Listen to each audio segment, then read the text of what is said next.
നമസ്കാരം. ഓപ്പറേഷൻ സിന്ദൂറിന്റെ വിജയത്തിന് പിന്നാലെ മിസൈൽ ശക്തിയിൽ വൻ കുതിച്ചുചാട്ടത്തിന് തയ്യാറെടുക്കുകയാണ് ഇന്ത്യ.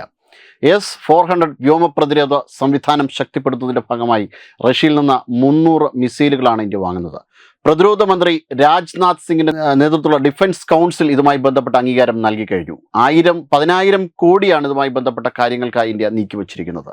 ഓപ്പറേഷൻ സിന്ദൂറും അതിനുശേഷം നടന്ന സംഘർഷത്തിലും ഇന്ത്യൻ വ്യോമസേനയ്ക്ക് വലിയ കരുത്തായിരുന്നു S-400ന്റെ സാന്നിധ്യം.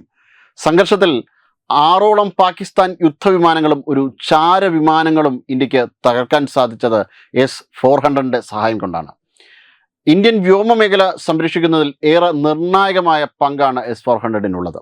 അതേസമയം അമേരിക്കയുടെ അറ്റോമിക്സ്, ബെൽ തുടങ്ങിയ കമ്പനികളുടെയും ഇസ്രായേലിൻ്റെ എൽബിറ്റിൻ്റെയും സഹകരണത്തോടുകൂടി 87 മീഡിയം ആൾട്ടിറ്റ്യൂഡ് ലോങ് എൻഡ്യൂറൻസ് ഡ്രോണുകൾ ഇന്ത്യക്ക് നിർമ്മിച്ച് നൽകാനായിട്ട് 20ഓളം ഇന്ത്യൻ സ്വകാര്യ കമ്പനികൾ പ്രതിരോധ മന്ത്രാലയത്തോട് താൽപ്പര്യം അറിയിച്ചിട്ടുണ്ട്.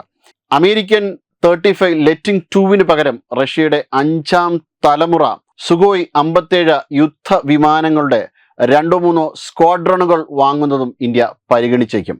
S-400ന് 400 കിലോമീറ്റർ വരെ ദൂരെയുള്ള ഡ്രോണുകളും ബാലിസ്റ്റിക് മിസൈലുകളുടെയും ഭീഷണിയെ നേരിടാനായിട്ട് സാധിക്കും.